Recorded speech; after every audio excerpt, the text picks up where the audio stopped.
This is ESG Decoded, the podcast powered by Climbco to provide relevant, actionable updates related to business innovation and sustainability. Join Caitlin Allen and Amanda Shea of Climbco for thoughtful, nuanced conversations with industry leaders that explore the complexities, the risks, and the opportunities connected to all things ESG. I'm Yvonne Harris, a consultant and a co-host, and I will be collaborating with Caitlin and Amanda for the discussions that we will present on this podcast.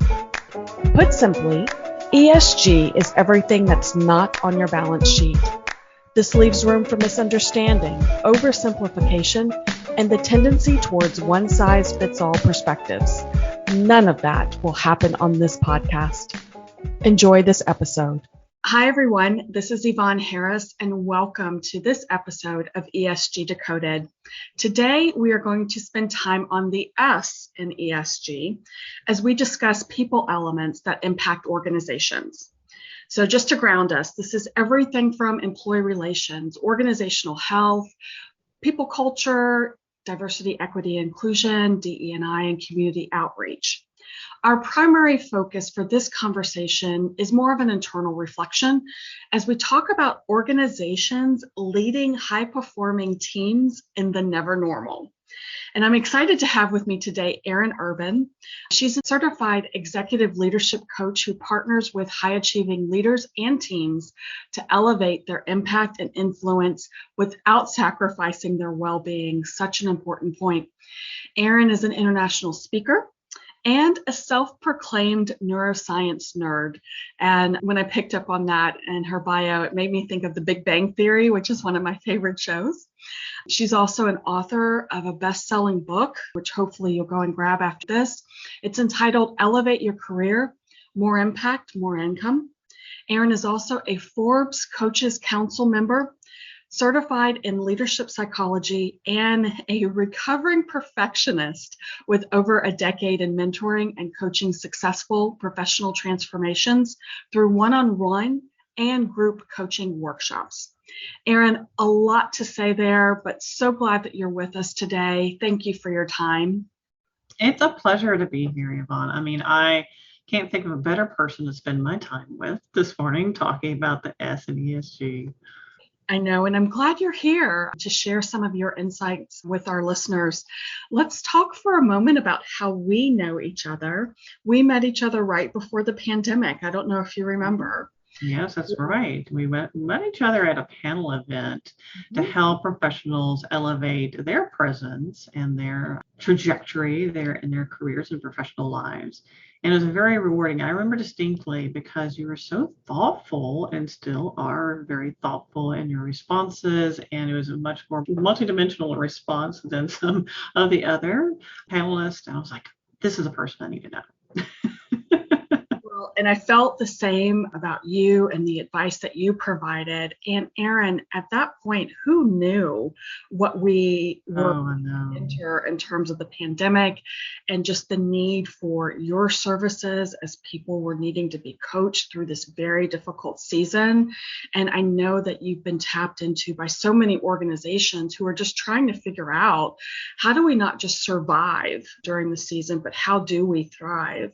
And how do we still continue to lead high-performing teams?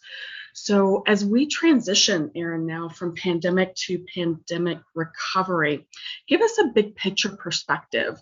What does this mean for the companies and organizations that you're interfacing with? Very good question. And we might be a little premature on the pandemic recovery, although I would love to say that. Unfortunately, we're still seeing the impacts. And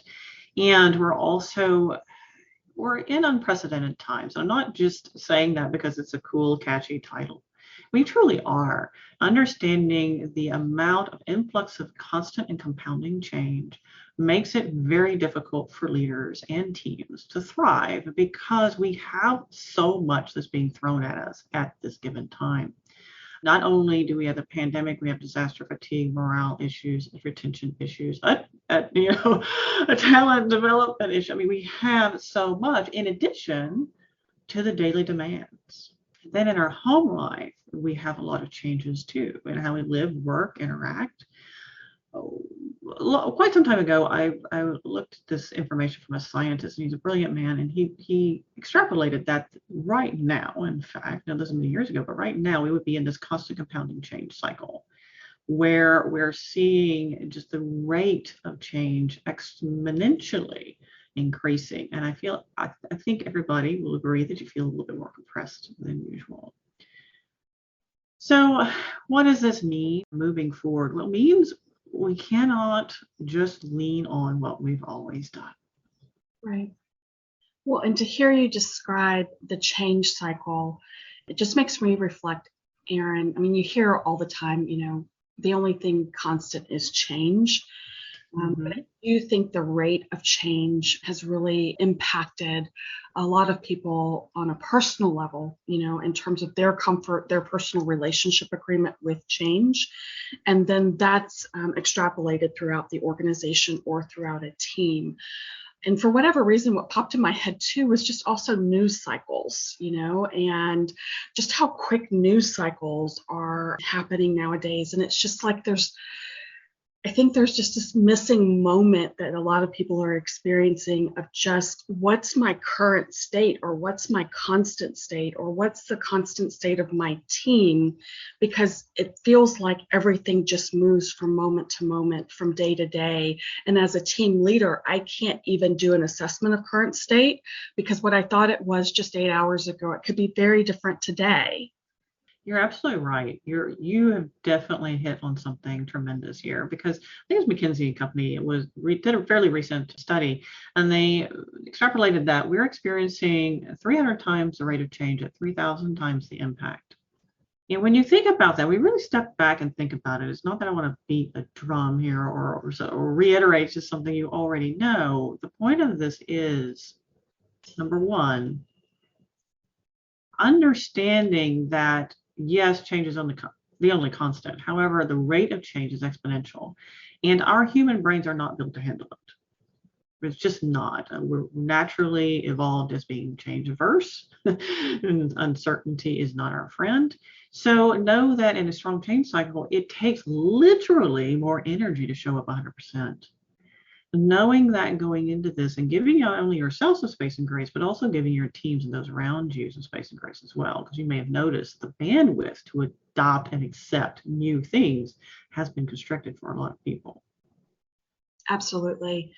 And if we go back in time, Erin, to March of 2020, we didn't know what we were entering, right? As business leaders, as HR leaders, as just people going into this pandemic. And I think in the early stages, many of us were just like, oh, it's not going to last too long. How do we just keep everything kind of moving? And then it transitioned to, how do we just make sure that we're still surviving? But one of the things that I know you've experienced in your business and in serving your clients is that there were many organizations that didn't have the choice just to survive. They still had to perform, and they had to perform at high levels, both at an organizational level, at functional levels, at department levels, and then to this topic today, at team levels. So what conversations did you have with your clients based on performance expectations and needing to thrive in this pandemic environment? That's also a great question, because you're spot on with that as well.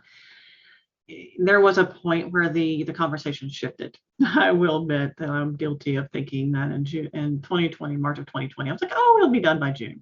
No. That was a pipe dream. So clearly that conversation did need to shift from, okay, what can we do in the interim, to now how can we get through this with a big question mark for the future.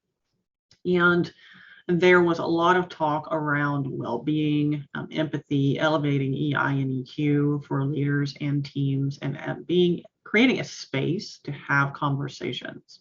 So moving forward, from that point till now and into the foreseeable future, what I've definitely seen is uptick in leaders needing to develop a collaborative space where it is safe to have candid and open conversations. that which we used to just skirt by or ignore or not talk about the elephant in the room now needs to be talked about. And it's not because it did not used to need to be talked about. It's just now, because we're in such a strong change cycle, the impact of ignoring something can be potentially disastrous. So it's important for leaders to shift from okay, let's just get things done, to okay, now, although we knew this before, we kind of ignored the people element, talent development element, that now has to be a part of our strategy. It's not an option. And Erin, I know this is a really popular topic that you are sharing with your clients, you're sharing with workshop groups, doing panel discussions around. And just to remind our listeners, it's leading high-performing teams in never normal. So you've given us a little bit of a preview to that, but Erin, I just want to make sure that I'm clearly connected to the concept of never normal and what you mean by that. Yeah, so never normal is literally that. You hear a lot of, oh, the new normal, quote unquote, future of work. And we are not seeing normal yet. And we may not see that for quite some time. Again, with that question mark in the future, this is not to be all doom and gloom, however. There's so much positive change has happened. I mean, just look at the upgrowth and uptick of DE&I. I mean, the diversity inclusion. I mean, it's just, those things are beautiful, and it's absolutely wonderful to see the changes that we have had. And just imagine, we talk about Zoom fatigue. Well, just imagine if we didn't have Zoom, right? So to look at this positively, while there is a never normal, it's to help people understand that not to get too complacent, also to set expectations appropriately for what we're dealing with right now. And it's interesting because I did a podcast talking about leadership well-being. And a part of peak team performance is obviously on leaders. Now, just imagine all of this I shared earlier, and then leaders having to drive this as well as the business and all their daily responsibilities. It's almost too much. And what I am seeing is leaders aren't necessarily taking the time for themselves, and they're trying to pour from an empty cup, which, as we know, that does not work. So when I say the never normal is to help elevate awareness around the fact that we're dealing with unprecedented times and normal hasn't happened yet. We're in strong change cycle. We are the authors of what the quote unquote future of work will look like right now. That gives me chills just to think about it. And I feel though, Erin, that the term normal is still showing up right now. It's almost like people are just rushing to get there. They just need something better than these past 24, 28 months that we've experienced as a global society. But I'd love to hear you say that we're the authors of this. And I just wish there wasn't this rush to write that book overnight, and being more intentional around what normal could look like and how that could be such a better reality for every segment of the workforce population. But I know as I'm talking through this with you, it's probably conversations you've had many times before, but I just feel like we're in rush and go mode, and we're not creating what could be a much better solution than what we had. You are right. And part of that is because people are tired. Mm-hmm. They're tired. They want normalcy, and it's a natural inclination for the human condition. We're simply not built to handle the amount of change that we're experiencing. So for people to have this yearning for some sort of stability is not uncommon. It is perfectly understandable. And yet, I encourage people to consider that in order to speed up, you need to slow down first. Mm-hmm. So as you are talking to organizations, Erin, specifically with the leaders in those organizations, and you're giving them this advice, what are you coaching them on as you're talking through the evolution of their current leadership acumen? How they lead today has to look different than how they lead tomorrow and the next day and in future state. So what advice are you giving leaders? It's very interesting because leaders are absolutely tapped at this moment. So my clients, by and large, were focusing quite a bit on well-being because the fact of the matter is, you as a leader, your impact in your actions, behaviors, your decisions are felt much more deeply across the organization. And should you allow yourself to continue to ignore your own well-being, and no, that does not mean you have to have this exponential yoga practice or spend weeks at a time in a forest practicing some sort of pose or meditating. That's not necessary to have a well-being practice, by the way. It's actually quite straightforward. Just something as simple as taking 10-minute breaks 5 times a day is a well-being practice. So let's step away from being complex about it. But that's the first step. Because if you, the leader, cannot show up 100% and own your own executive presence, how in the world can you lead? Because everybody's looking to you to set the tone and establish behavioral norms for the team, and also create the space that's safe, as I mentioned earlier, to have those candid conversations, to collaborate, to share what's on people's minds, because in order to get through a strong change cycle, people need that safe space. So the other things that we're seeing to elevate leadership acumen that's absolutely non-negotiable beyond the well-being portion, which is non-negotiable moving forward, is also understanding diverse work styles and incorporating that as a part of our environmental understanding. And does that connect to, Erin, with hybrid working conditions now and managing teams that may not sit together in the same conference room or the same office every day? And I know many organizations are coming out with some types of transitions, and then there are others still that are just saying, we're going to stay on Zoom or we're going to stay on Teams. But how are you coaching leaders that are now trying to coach across the virtual expanse? Right. It's a completely different skill set. And for some people, it's very uncomfortable. And understanding diverse work styles helps tremendously to get a set point from which you can have a real conversation from wherever that person is at. Also, another thing what we're seeing is more meetings than normal, because we need to be so intentional about those touch points versus when we're in the office, in person, if you will. That happened more organically. Now that does not happen organically. It has to be scheduled, it has to be on a calendar, it has to be a time. So creating an environmental space, if you will, where there can be some of that organic element, but also allowing the intentional touch points to not quite be so formal. Does that make sense? It does. And I think it's just, people are just in overload mode, right? So I hear you say more meetings, and Erin, I know some people are going to be listening and saying, I just don't know how I can fit one more meeting Right. every week, or how I can actually get my work done outside of all of the meetings that are taking up most of my day. So does that tie to maybe this concept of how do you avoid burnout through well-being and still managing all of these meetings that are popping up on your schedule? Right. And knowing too, what meetings do you absolutely have to be in and when do you need to be there? So, hey, folks, we live in a high technology era.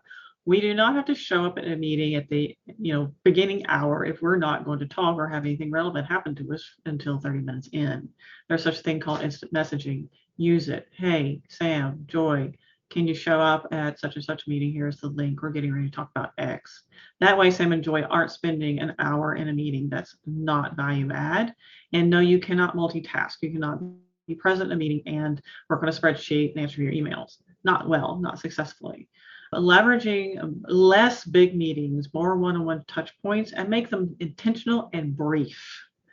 If it doesn't require a group decision, don't have a Zoom meeting and pick up the stinking phone. Stop having so many Zoom meetings. It's okay to leverage the other technology touch points that we have. Not everything needs to be recorded, and not everybody has to see everyone's face. Now, there is a time and place for that.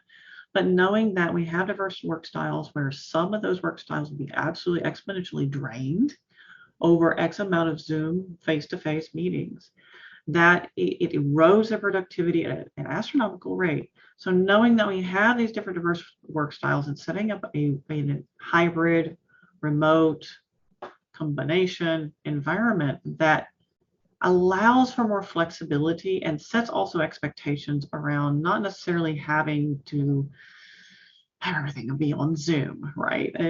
There's other options. I'm smiling, Erin, because you mentioned the phone, and for whatever reason, the phone has just been pushed aside. But it's amazing what you can get done in a 5 to 7 minute phone call that doesn't require you to set up a Teams link or a Zoom link, and you can probably get to the intended outcome in a very brief conversation. But for whatever reason, it's just not on top of everyone's list of how to communicate right now. It's very funny because prior to the pandemic, all of my international and across the country coaching sessions were had by phone. Very few executives wanted to show up on a Google or a Zoom or a Skype or a what have you. Most it was phone conversations if it wasn't in person. And as soon as the pandemic happened, people got comfortable with Zoom. Is now, oh, can we have a Zoom meeting? It's like, okay.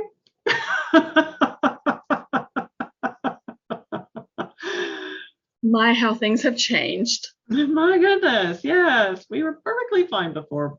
And just know that we have other tools available to us and ways to touch point with people, get resolutions accomplished, and it doesn't all have to be in a Zoom meeting. I know that many HR leaders, talent development leaders are not only having to focus on how do we keep the morale high of our current team leaders, our current organization leaders, but what do we do to skill up new leaders, especially, during this time, during this season? So what advice are you giving organizations in terms of succession planning or identification of new leaders, or even, Erin, give us some of your thoughts that you have. What are the skills that are required of new leaders today that maybe weren't required of those who entered leadership roles 5 years ago, 10 years ago? Talk to us about that. Right. So the skills we're seeing now more today is around collaborative leadership. Gone are the days that we can do this top-down leadership hierarchical model, which quite honestly did come out of caveman era and has not changed since the medieval times. Just being honest. So we do need to step away from that and understand that the upcoming generation, particularly Gen Y, Gen Z, that does not work for them. More collaborative style is required. And being able to have that conversation and step into your leadership presence in a different way is very important. And it'll probably take quite some time to unpack that fully, but you get the gist. It's a different way of engaging with your team. And it does not mean that you're not the leader and they are the team. However, it does mean it's more collaborative approach versus you do this and because I told you. That never really worked anyway, to be honest. We just put up with it. But the younger generations will not. And you're starting to see that now with obviously the Great Resignation. People are redefining what they will accept in the workplace and what they will not. And moving forward, EI or EQ, emotional intelligence, is a non-negotiable as well. As a leader, being able to leverage that and understand what emotions are, what data those emotions are giving you, and what to do with it is very important. Becoming authentic, not just a buzzword. And a lot of people struggle with what the heck is authentic anyway.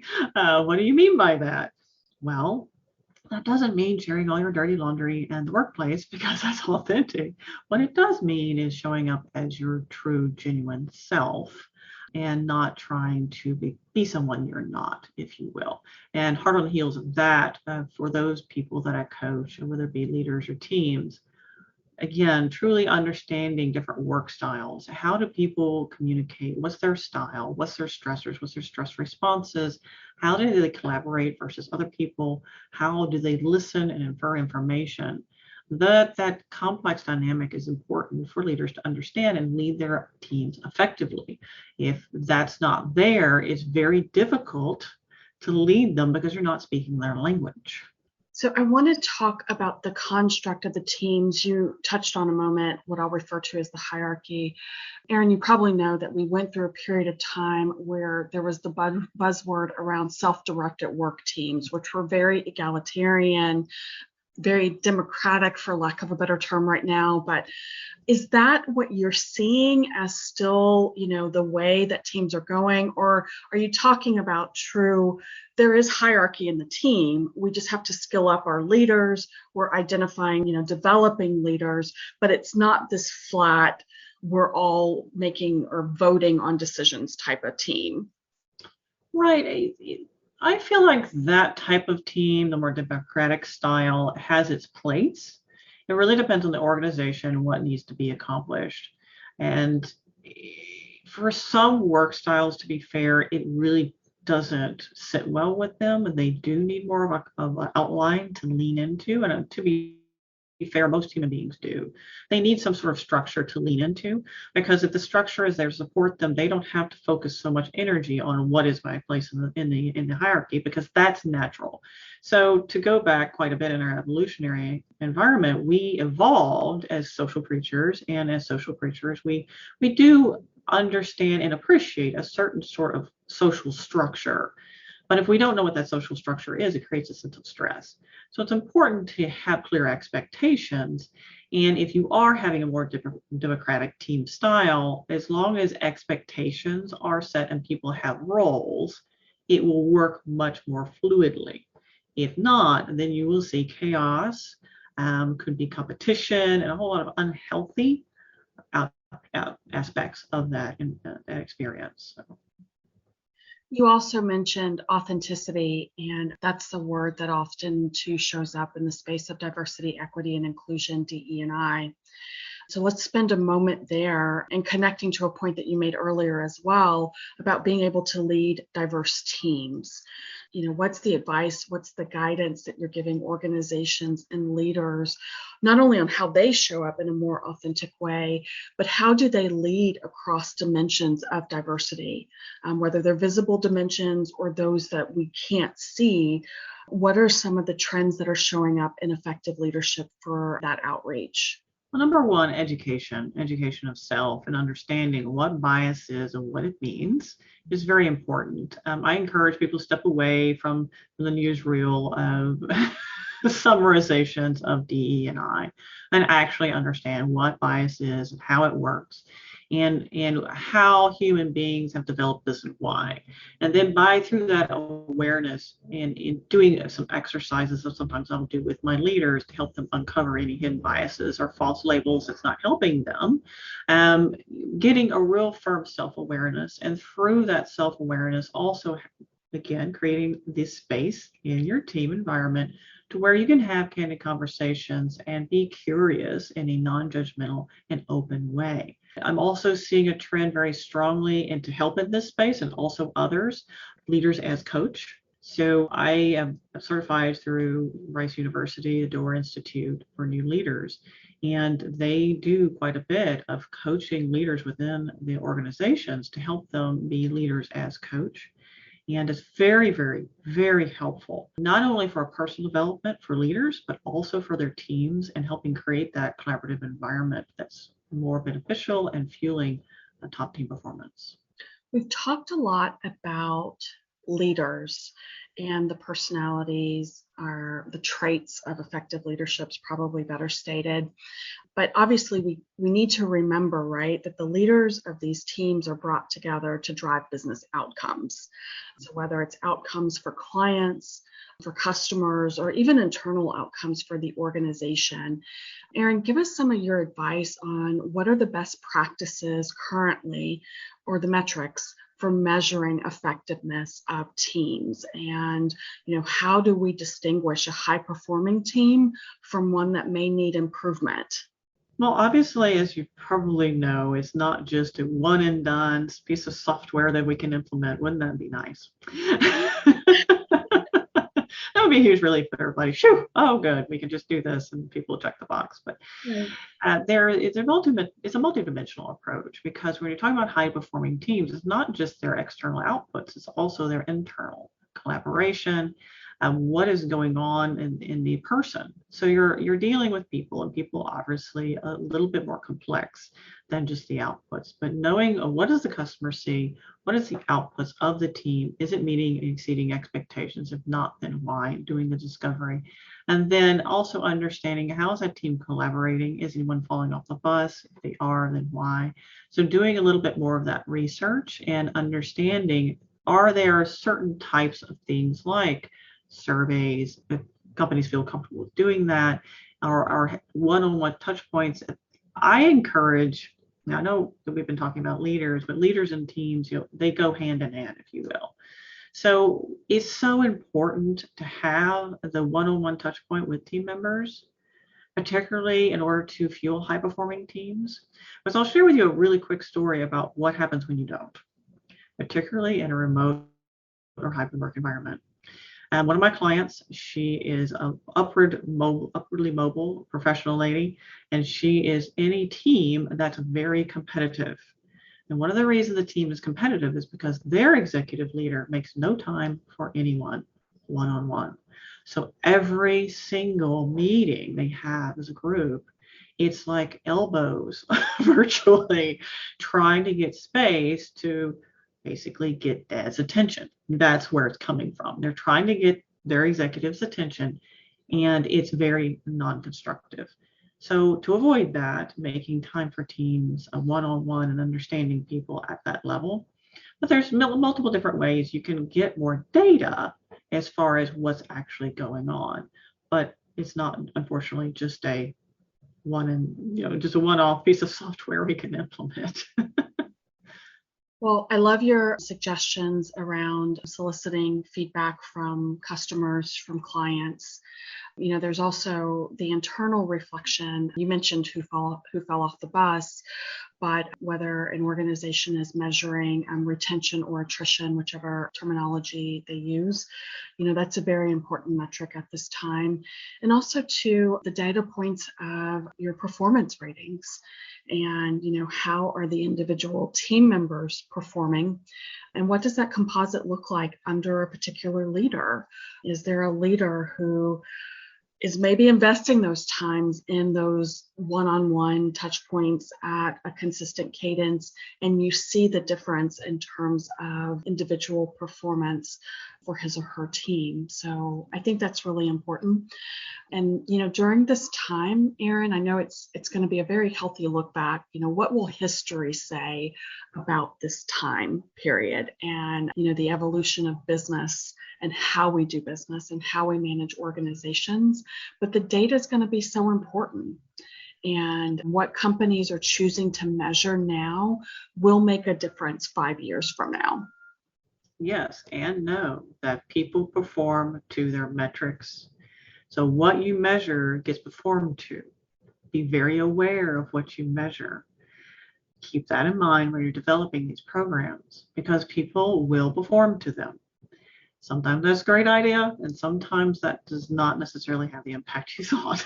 So be very introspective and thoughtful about these when you do put them in place.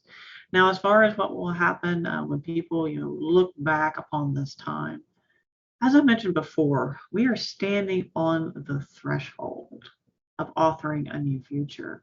And as I mentioned in a recent article with Forbes, we determine now, our action behaviors now determine what that future work will look like. 2020 was a great reflection. People had time to pause whether they wanted to or not. 2021, 2022, great reset / great resignation. Why? Because when people had time to pause, they finally, maybe for the first time in their entire life, looked around them and said, gosh, this is not what I was expecting. This is not working for me. This does not fit. And right now we're seeing a lot of people trying new things. Maybe it works, maybe it doesn't. And I would encourage everyone to consider, take the time to breathe, look around you, have the conversation, and really think about what is the best path forward, because we are the authors of that beautiful, brilliant future that we can create. Well, when you say try new things, And you gave us just some great advice earlier. You mentioned those one-on-one touch points, and I hope that there's someone who's listening that maybe, had that moment of introspection and said, you know what, that's something I could do better. I don't touch point with my team members on an individual basis as much as I should. But in the space of trying new things, Erin, give us one more thing, one more action that any team leader, any business leader could take and see some positive shift in performance results, let's say within the next 6 months. Okay, here we go. Give us what you got, Erin. All right, so what's one new thing? Now, this may not be relevant to everybody because it's not fair to say that everyone has let talent development fall off the wayside. That's not the case in every company. But I will have to admit that over the last number of years of the economic ups and downs and the cycles that we've gone through, it has been challenging to keep talent development at the forefront of our minds in the rush to do business and the rush to get to what's next and the rush to evolve and meet client and environmental demands. If you want to see a difference in your team in the next 30, 60, 90 days, invest in your talent development program, get to know your people's work styles, understand where they are right now, and work with them to develop their own professional development plan. Because here's the thing, and it's one of the top 3 that I hear from my clients and those people that we've got from survey results who were leaving companies. One of them, not all of them, one of the challenges they see is they're not being developed. So if you want to see people stay, people perform to the highest level, then let them know you care about their development. And while all of this is so important and spot on, for those who are listening and you are a team member, you are an employee, I hope that you recognize that you still have a stake, you still have an investment in your own career. And now is the time to ask for what you want and what you need, what you identify as your personal strengths and opportunities, and give suggestions to your leadership, right, Erin, of, hey, I want to be involved in this space. Hey, I recognize that I have a blind spot or an opportunity for growth here.